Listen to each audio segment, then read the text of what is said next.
श्रीललिता देव्यै नमः।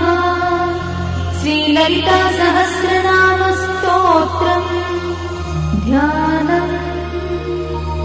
अरुणां करुणातरङ्गिताक्षी द्रुतपाशाङ्कुशपुष्पबाणचापाम् अणिमाधिविरावृतां मयूखैः अहमित्येव विभावये भवानी। ध्याये पद्मासनस्थां विकसितवदनां पद्मपत्रायताक्षी हेमाभां पीतवस्त्रां करकलितलसद्देव पद्माम्बराङ्गी सर्वालङ्कारयुक्तां सततमभयदां भक्तनम्रां भवानी। श्रीविद्यां शान्तमूर्तिं सकलसुरन्तां सर्वसम्पत्प्रदात्री